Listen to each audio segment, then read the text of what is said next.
All right, we missed you on the real estate chat. It's only been a few days, and as you recall in our previous episode of real estate chat with Robert Eid, And John Perez.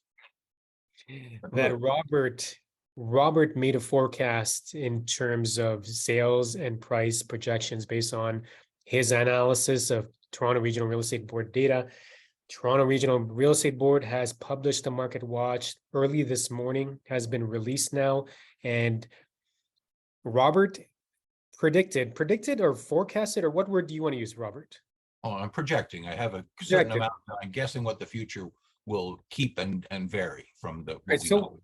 watch the previous episode of Real Estate Chat. Robert projected 1,064,000 and change as the average sale price, and 3,108 as the number of sales. So I'm going to load up my screen here and let's reveal how close or how accurate that projection was. And so let's look at the Toronto Regional Real Estate Board Market Watch for January 2023, the past month, and looking at sales. Now, as we've been saying, Robert and I on this show, the media over the next couple of months, January, February, probably into March, they're going to have such great time in terms of putting a spin on the headlines as to the housing market is crashing, prices are dropping, and for good reason. Last year we had the peak.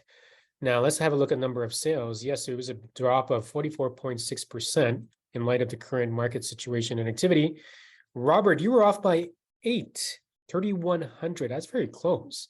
3,100 number of sales. Robert's projection 3,108. Last year, 5,594, drop of 44.6%. Let's look at the average price. You recall Robert's chart from the previous episode of Real Estate Chat, 1,064 and change. 1,038 At the upper limit, I gave you a bracket. at the upper limit, 1,038 and change, a drop of 16.4% year over year, but pretty close as far as Robert's projection was concerned. You're seeing new listings drop. Robert will be talking about the cancel relists, and we're going to be talking about how that affects the projections and the estimates, and more importantly, the actual performance numbers. Active listings have jumped to 9,299, up 124.6%. We remember that Robert went through the average inventory as well, and it's hovering just around that time. Now, prices, I mean, that's one story.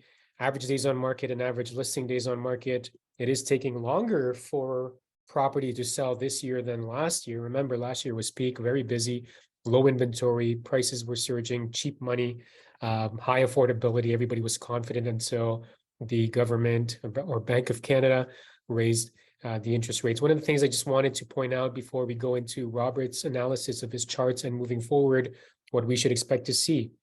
In all of Toronto Regional Real Estate Board areas, you're looking at 2 months of inventory, which is quite a difference from the 0.5 that we saw at peak. And you're looking at a sales to new listings ratio about 47.6%, which of course is affected by cancels and relist. We're going to look into that. Robert, any comments on this before we load up your charts on screen? Well, we'll get to it. I had made predictions on actives, on new, on relists, on the number of sales, and had a bracketed the price. So we'll get to that as we go through all these things. All right, so let's get to it then. So let's load up your chart here, and let's start with your TREB new and net new listings by the month. Okay, this is my all-time favorite.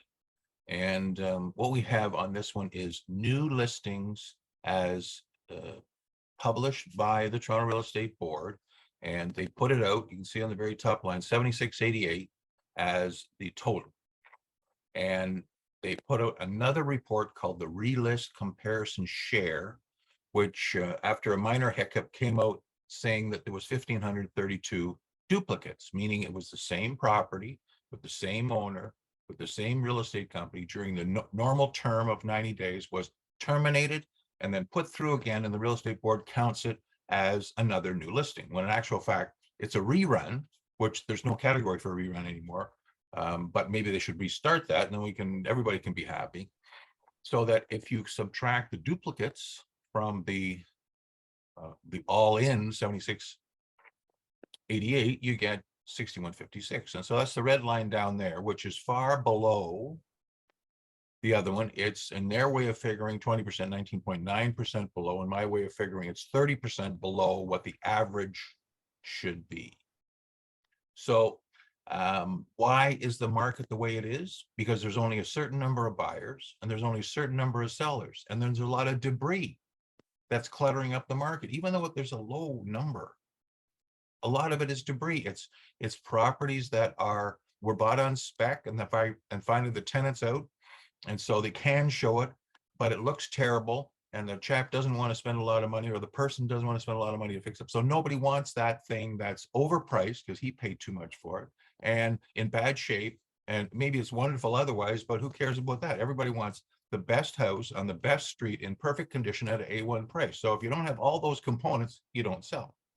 So in this case, we're seeing that we were not very far off on any of the individual components, and it remains true that the Toronto Real Estate Board is over-reporting new listings by 20 to 30%, depending on the month, and that is then skewing our sales to listing ratio. And the sales to listing ratio is a benchmark that, as a matter of fact, in this last week was used in the monetary policy report. It goes up to CREA. Toronto's the biggest contributor to CREA. And they add them all together, divide them all up, and get a national sales to listing ratio. And that even made it into the Bank of Canada's report as an indicator of where the housing market is. And unfortunately, our numbers are bad because they're building in an overabundance or over-reporting of new listings. And then that screws up when you divide it by the number of sales. So that's all for that. So essentially we are, and correct me if I'm misinterpreting this, because it's a very Yeah. critical number to understand. We are seeing less than average new listings being introduced for this month. And should we be concerned if that is the case? And we'll get to the active inventory, but are we seeing less than what we should be seeing? Okay, it's January. Who cares? If you see the same thing in March, that's when the market is fully formed. January, there was the first 2 weeks were very soft. Salesmen were away. Salespeople were away on holidays. Owners and buyers and sellers were away. There was no reason to do anything in the first 2 weeks of this month. The kids were, didn't go back to school until like the 10th or something or other of January. So January doesn't matter. It's the low point because it's the low point. February, I always say, by the 15th of January, the market starts for the spring. 15th of February, you know what you have going, either a buyers or a sellers. By the 15th of March, you know for sure what that year is going to do. So we're too early to make Too early to tell. Doesn't matter, too early to tell. concern, that's for sure. Let's wait and see what February and then March numbers look like, and then we'll see what the long-term trend for inventory is going to look like in 2023. Let's have a look at your infamous school year Toronto Regional Real Estate Board sales data through to the most current and now updated January 2023. What's it looking like, Robert? Okay, well, it's not infamous. It's unique. It's not famous, but infamous is like nefarious. It's for being bad. This is for being good. So we are exactly where you'd expect in a market that's 40% off the 10-year average and 50% off a boom. We're following exactly the pattern. And how many times do I have to say, don't be surprised that nothing spectacular has happened. But the key ingredient is prices are not falling on average. Prices are not falling on average. So this is going to become a pretty boring episode then, isn't it, Robert? So if you're still watching this at this point, please click subscribe. Click on like. If you like this episode, share with us in the comments why and your thoughts on the market. And if you don't like this episode and you're finding that the market is now getting pretty normal, pretty boring in spite of the media's spin on it and in spite of what we try to do to lighten things up and make things juicier and interesting, make sure you interact with us in the comments. And thank you for those of you who are subscribers and like us and comment on us. And for those of you who hate us, that's okay too. Let's go to the next chart, which is okay. You adjusted this one. So I remember 1,064,000. Watch the previous episode. You'll see it. Proof is there. 1,038,668, the final numbers. So what do we get from this, Robert? Okay, you can follow a line all the way down, and we're about the same prices we were in February of 2021. So 2-year change, 0. Practically 1044, 1038. So the reason that everybody clicks on markets crashing, everything like that, is because they want that to happen. But actually, the wide swath of the Canadian people who own a house do not want house prices to crash. They want them, okay, moderate. Okay, it was a little over excessive, but they want stability. Everybody wants stability. Canadians are boring. And you won't buy anything unless you know that you have a stable base behind you that's worthwhile buying. And okay, interest rates are a little bit high. Maybe I can do something about that, negotiating with a particular homeowner that I'm interested in. I was one of the first people to say we're going to lose 30%, maybe more last year. Okay, as soon as it hit. But what we haven't seen is the huge volume of sellers either bailing out or cashing in, depending on whether they're underwater or in the money this year. So maybe they will in March, which will cause an oversupply, which will cause competition, will cause buyers to bid under and say, take it or leave it, buddy. I'm in charge here. I'm the buyer. Right now, it's a balance. I've been saying it 100 times. We have 40% off the number of buyers, 40% off the number of sellers. Guess what? It's balanced. It's not fantastic, but it's balanced. You don't get price moves in balance. And so for those of us who are listening to this now, and for those of you who've been watching a couple episodes back, we may have, not we, but there may have been missed opportunities to have entered the market. Is that right? Or is there more opportunities to come, Robert? Well, I do believe that there are many people who owned the house for 37 years. My mother sold her house after living there for 61 years. And they were watching the market, 1%, 2% a month, all through that crazy 21, 22, it quit, but they were making money every month by not selling. And the alternative that they had was to go into, as my mother did, to a retirement home that costs her a lot of money every month that she doesn't own, and she's renting it, and they're providing her care and everything. But if she could just tough it out a little bit longer at home, she was putting money in her pocket, and by the property appreciation. So it's all a matter of boring supply and demand. If there's a glut of A1 properties that come on the market, then prices will fall because of supply and demand. But there's none. So we'll feel it because, I mean, right now, what we're hearing in our office meetings, what we're talking about is multiple offers still abound, but prices have been boringly steady. And one interesting thing to point out, just because I love looking at these numbers, is that typically you'd see January average prices higher than December. So when you go back to 2020, December 932, January 966, 2021, 1157, to January 2022, 1.242. Here you saw a dip. So 1,051,000 in December after dipping from November, which is fine because that's what happens in the winter seasons. And then it goes to 138. Should we be concerned that the prices may not be, we won't see as accelerated as normal spring price growth? Again, it's too early to tell. But what could happen if Robert, all of these interest rates that have been introduced last year, the most recent one wasn't as bad, but what if they're all compounding now? Should we be worried where February and March will land, or does average price not really mean much of anything at this point in the year? Okay, 3 points. Average price does not mean anything. Multiple offers does not mean anything. The reason you have multiple offers is if you underlist the property below your target by 15 to 20%, you're going to get a lot of showings. And on the day you appoint for offers, if you haven't already had a pre-offer, a preemptive offer, which comes in at huge money because they want that place, they want that swimming pool, they want that backyard, they want the schoolyard, it's right across from their mother. Whatever the reason is, they want it. They don't want to be in a bidding war. They have the dough. They don't care. But otherwise, you're going to have 15 competing offers, and somebody will get shoved by some registrant. You got to pay this or else you'll pay more next week. It's the same. The market's all booming in, and somebody pays the big money. Now, if it's big money, but not as much as it was last year, everybody's happy. The seller says, well, I got pretty much. The buyer says, well, I got a great place. And The only reason you're getting multiple offers and what they're not saying is because listings are being terminated and relisted, and then they count again, and they keep on saying, playing this MLS game of low list, high sell. And everybody knows how to play that game because that was going on for 15 years or for 5 of the 15 years, and nobody knows how to play any other game. And so that's be the recommendation by the representative that goes in there, and the owner says, well, I don't have to accept it if I don't like the money. He said, no, you don't have to. Okay, we'll try it. And bingo, it works. Compresses everything into 15 days, 12 days, 5 days, 1 day, and it works. So are interest rates having a factor? Yes, it absolutely cooled out the trajectory of the market that was happening last year. Last year was a boom. You don't want to have a boom, so they had to do something. Now, what they should have done was expand the stress test to 5% instead of 2%. They shouldn't have raised the interest rates because that affects the whole economy. Now they've killed the whole economy. They want to kill the real estate market, which they wanted to do, and move the stress test out. That'll kill the borrowing. If you can't borrow, you don't buy. Interesting. So the whole economy.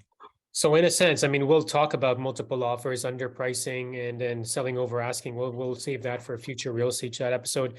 Sure. Interesting thing to point out then, Robert, is that hypothetically, if sellers priced at market value or what they expect at market value, or even higher than that, the same number of sales would be recorded. Like right now, we're seeing buyers clamoring for a property and competing for it. But if it was priced at market, it wouldn't change the number of sales, would it? It would just still be the same number of sales, but the hype wouldn't be there. The sense of urgency may not be there. And the fear of missing out probably wouldn't be there. And, in terms of prices, instead of pushing upwards, buyers would probably negotiate downwards, but we may end up at the same numbers anyway. Short answer, yes. The whole idea between regular listing it at 2 to 5% above what you expect and listing it under by 12 to 22% below what you expect is to create the bundle of urgency and shorten the time so that on this day, it's like having a cesarean section.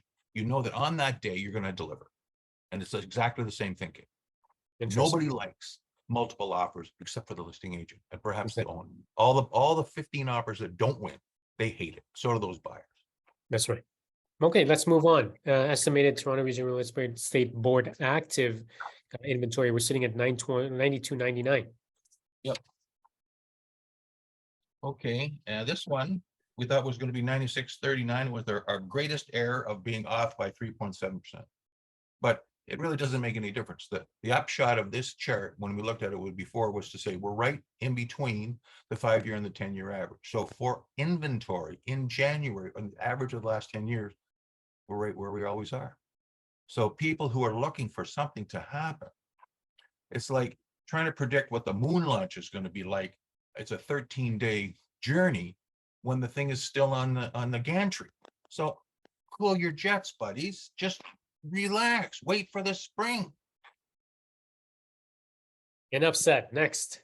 Yeah, next. Okay, Yes. here's the hidden but authorized realist share comparison, which shows for every one of the major municipal districts that we look at on the Toronto Real Estate Board, the number of new listings all in, the number of relists, and then the share that relist represents of the total. Now, what I do is I subtract the relists from the bloated, and I get a net number, and then I calculate what percentage of the net number are do-overs. And I get a number that's 7 to 9% higher than that. And that's why I say it's between 20 and 35% every month of overrepresenting the number of listings. If we overrepresented the number of sales, if we overrepresented the prices by that percentage every month, people would be outraged. Now, what we do is because of this phenomenon of cancel and relist, terminate and relist, the number of days on the market gets broken into two. One is that property that was listed had 3 listings. So they add them all 3 together, and that becomes the property days on the market to discuss the pace of the market. And then listing days on the market, which is that particular contract from the day it came to the day it was reported sold, how many days? And so it's less. But it's the same it's the same property, the same number of days, because they keep canceling, terminate, and relisting it. So I have asked them to put this metric on the front page of the Market Watch repeatedly, and they seem to think it's a passing phenomenon. And in fact, it's not. It's an indelibly embedded listing strategy that's not going to go away. The only time it went away was when you had a huge rally, and so everything sold in 5 days anyway. So everybody who's looking at this, if you don't know where to find that relist share comparison, because it's buried, it is there, it's prepared every month, then you don't know anything about what you're talking about. Please look it up. Please talk to the stats department about incorporating it and truifying, improving their statistics by making them more honest. Truifying, I love that word. And it makes sense because, I mean, think about it. Robert's point is very, very important, right on. Property days on market, listing days on market wasn't the thing until somehow everybody concluded that, yes, it does make a difference if a house sold 15 days versus 23 days. And so, yes, it does make a difference if there was X number of actual listings being introduced versus X plus 100 or 200 or 10% or 20%. So that does make a difference. That should be front Cushion. page. It's a false cushion. That's right. So thank you so much for those of you who have watched this episode of Real Estate Chat. There it is, your January 2023 Toronto Regional Real Estate Board Market Update. Stay tuned. Let's watch how February does. And we're going to get Robert to pull out his projection machine and predict and project what February will look like. So it's going to be an interesting market, that's for sure. Interesting in the sense that it's boring. It's just normal. It's just steady. It's just stable. You can call it any of these things. And no, the market is not crashing. Real estate market is not crashing. Prices aren't falling from the sky. They've already fallen. They've already adjusted. Is a proper terminology from it, from peak, and due to reasons we've discussed in the past, interest rates, foreign buyer, et cetera, et cetera. Yes. The actions by Central Command and the Bank of Canada don't relent, then the economy will crash, employment will go up, house prices will go down because everybody's going to say, hey, I don't qualify for unemployment and I don't get my $1,800 CERB. So what's going on here? You've ruined the economy, but you haven't given me any supports. So that's when the real estate market will go down, and that's when everybody will hurt. And that's exactly how I'm going to sound like when that happens. Right, Robert? Thank you so much for watching this episode. Make sure you click subscribe wherever it is on the page. Click that like button. Comment what you think about this. You like it? You don't like it? What are your thoughts? What are your predictions and projections? What are your questions for Robert and Jonder? Thank you so much. And we'll see you in the next episode of Real Estate Chat. Robert. See you later. Bye for now. Bye for now. Pizza.